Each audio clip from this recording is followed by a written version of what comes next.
PG Jamie here, and today we have a quick video. It's under 10 minutes even, and it's exciting stuff. I thought I would try my hand at doing a scratch and sniff. It's something that's been on my list for a while, and I decided now's the time, people. Now is the time. So I got this new stamp from my Tuesday morning. It was on clearance. It was only $1.99 before it was on clearance, and then it was 60% off of that. So I got it for 80 cents, I think, y'all. I got it in the typewriter layering one too. So I was excited to use it, and I'm like, yes, that's going to be perfect for my scratch and sniff project, right? So we're layering it out, and you do the different colors, okay? And I am making en masse, and by en masse, I made like 7 of these, okay? Or 6, or however normal. Yeah, that number. And I'm lining them up on the platform. I can't remember the exact name of it, y'all. I had to put a piece of fun foam in the back because they wouldn't quite stamp quite all the way correctly. So you do each stamp one color at a time, and they tend to start with the black, then it's the magenta, then it's cyan, and then it's the yellow. Okay, now I don't have true colors, so I went with my black because that's a true color, and then I went with vibrant magenta, and then I went with manganese blue because that's the best blue I got, and then I used a pale yellow ochre. I would suggest something darker than pale yellow ochre. I also have what's that other one called? I have another yellow one. It's a darker yellow, of which I can't think of a name. I don't even have it written down. Anyway, I would go with a stronger yellow because the pale ochre is a little too pale, but that's okay. I love how the stamping came out. I love these. I do like them a lot, the layering stamps, y'all. So anyway, now it's time to make the scratch and sniff portion. And I'm using that there little paper cup, and I thought, no, I don't want to, I can't see what I'm doing, so I'm cutting it down. Cutting the sides off so I could have a more butter side, y'all. Now, a portion of the video did get corrupt, so that would explain why it's less than 10 minutes even. Yeah. I'll tell you about that in a minute, because I said so. That's why. So I'm using clear gesso, and you could probably use just clear gesso, but for some reason I felt like I needed baking soda.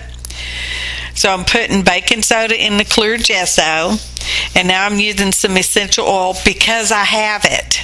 Okay, if you don't have it, don't run out and buy it. You can also use flavored Kool-Aid, from what I understand, without sugar. Don't be putting sugar in it, y'all.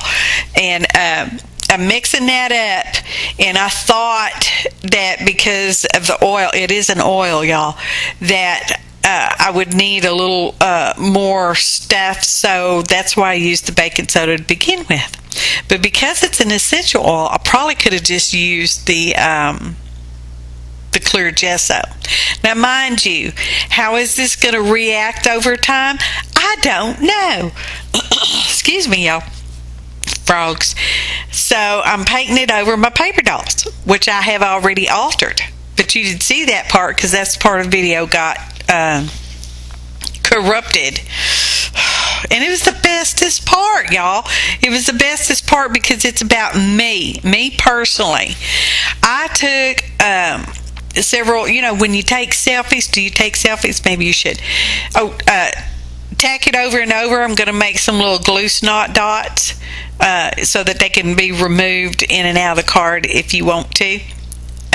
Anyways, I took just a selfie headshots of me, shrunk them down really teeny tiny, like half an inch or to an inch max.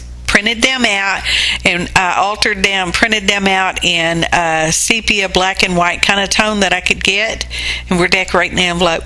And then I fussy cut it out, some of those heads, and I glued them onto the Tim Holtz paper dolls. I love them paper dolls. Now they look just like me. And to even push that corrupted video just a wee bit further, someone forgot to take photos before, when they got them all enveloped up except the last one, and they were like, oh jeepers, you didn't take any pictures. So it's a real short, quickish kind of photo montage coming up. Now here's the segment where we're putting the card together. We're putting our front on, and then I printed out my own little sentiment caption. What's it say? Don't let the outside fool you. And then the inside says, it's the insides that matter. Okay? Something like that. You might can see. So here's our glue dots. Tack it over and over. Aleene, stack it over and over. That one I first pointed to is dry. Molly, honey, no. And then the other one that I pointed to is not dry yet. You can see how the dry one is clear-ish, and the other one is not-ish. So we're going to take those little boogery things, because they really are kind of boogery things, y'all, and we're going to stick it on the card, and then we're going to take the paper doll me, altered paper doll, stick it on the inside, and there we go. So when people get these for the card lottery photo montage, they can actually remove me, paper doll me, and use that in their own art. So I appreciate each and every one of you, your kind comments, your likes, your shares, your subscriptions. If you've not done so, please take a moment to subscribe. I appreciate y'all so much. I'm a paper doll, y'all. Thanks for watching, and happy art, y'all.